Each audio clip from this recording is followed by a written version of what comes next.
This book, whoa, very interesting, right, by Jim Moores. Now, I've had this book literally for years, and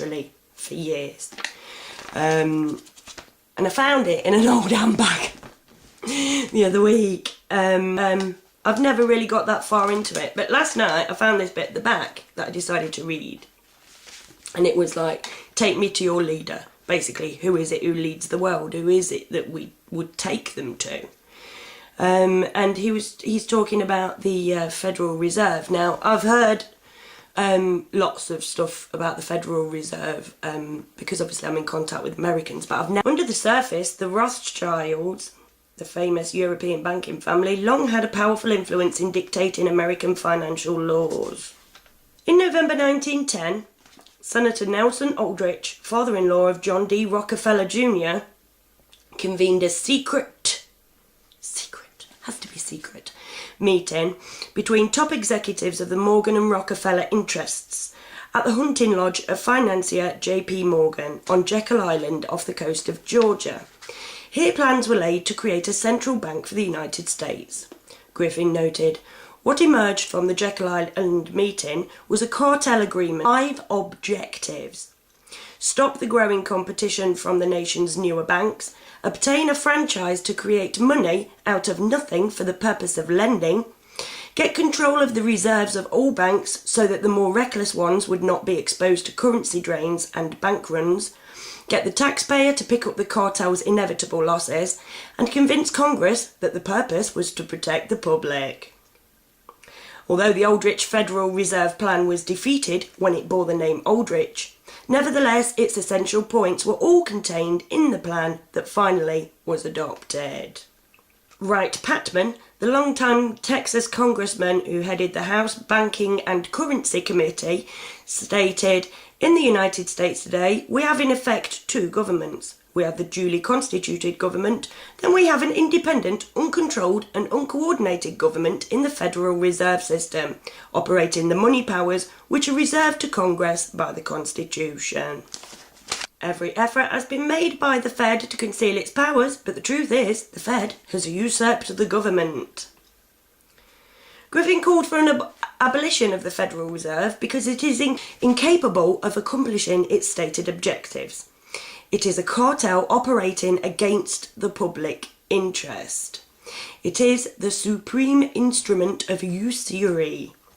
It is our most unfair tax. It encourages war and destabilises the economy, and it is an instrument of totalitarianism. Right, actually, this quite nicely explains, like, you know, that we are all in debt to these people, right? They do take it from us, whether we owe it or not, right?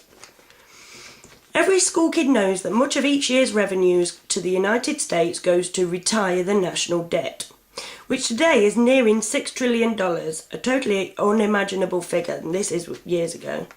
In 1994, according to the Treasury Department, $296.3 billion, or more than 20% of total federal outlays, went to pay interest on a public debt of $4.6 trillion. What this means is that nearly a quarter of our tax dollars go to pay interest on the money borrowed in the past to run the government. Since it was the Federal Reserve banks that loaned the money in the first place, even though it didn't exist, because money could only ever buy earthly resources and manpower. These, as Jim Moores rightly points out, it's just pretend. Money is a pretend thing, alright, so I take it back when I say money doesn't exist. Money does exist, but it's pretend. There is nothing. The people in the world who own the banks, right, like the Federal Reserve in America, like the Queen in England, right, the people who basically control the money make the money up, because money isn't an actual commodity. Earthly resources and manpower are an actual commodity. We're all born exactly the same, with our naked and alone, with nothing but our own 2 hands and the earth's bounty to do things with. Now, because of money, because greedy people thought, I know, we've got some gold. What we'll do is we'll print up these paper slips and we'll say, right, you owe us so and so and so and so. And that's the way our world is run. This is how stupid we are as a people for letting it happen. But apparently the Federal Reserve won't be audited. No. And this is exactly the same with the English monarchy. It's like, well, can we not just say, can I not have my children educated in how fab you are? Because I personally don't think you're very fab. I personally think you're evil personified and greedy beyond all measure. And you kill my friends and relatives, and I don't want you to kill anybody anymore. Could I perhaps talk to you about that? No. So it seems like in America, we're talking Federal Reserve, where, you know, you can substitute when I talk about monarchy, you can Federal Reserve, because you've got your Windsors, you've got your Rockefellers, your Morgans, your Rothschilds. It's basically them, right? Charging interest on pretended loans is usury, and that has become institutionalised under the Federal Reserve System, argued Griffin.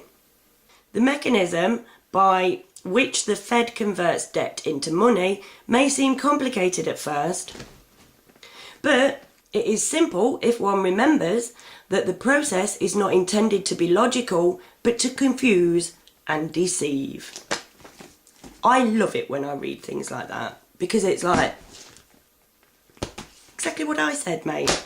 Exactly what I said. It is pretend, right? And we are educated. We are taken away from mother at the age of 4 because we are farmed. And it sounds ridiculous and nonsensical. And I sound like a total Fruit Loop, because when they take us away from mother at the age of 4, it's straight in there with the brainwashing. There is no other way of saying it.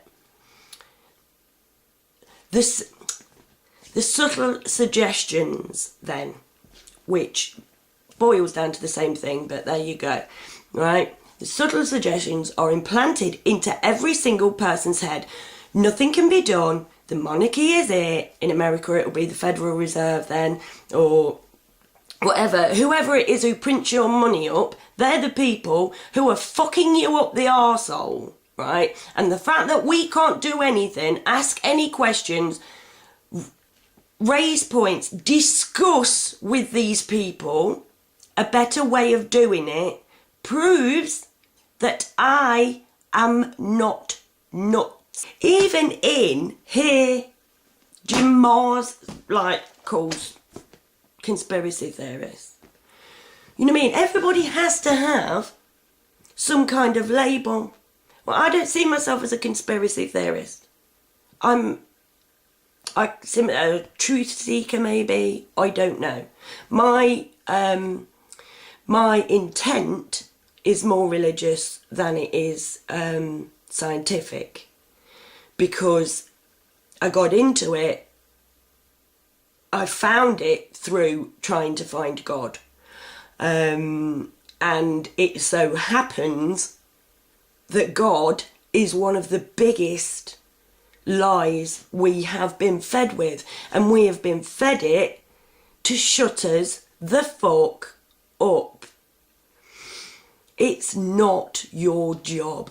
Another person bigger than you will sort it out. Already has sorted out, but just in case you were thinking of pipping up, love, somebody's coming to sort it out in the future. You just wait there. One day you'll disappear and be taken up into a magical bloody land of milk and honey. Now look at the logic of that, I beg of you. What God, what all-loving Jesus would take any of us when we sit here and allow each other to die. We aren't worthy of being saved because we sit there, because it is so much easier to stay with the education we've already had and to trust these people. And these people are Satan. We have it arse about face, And we won't see change until we change. Not somebody changes it for us. We as human beings have to literally stop seeing it that way, start seeing it that way. Stop the fucking secrets, stop the fucking lies, start sharing, be open, give. And literally, I kid ye not, the world will be that land of milk and honey, and nobody is gonna have to wait until they're dead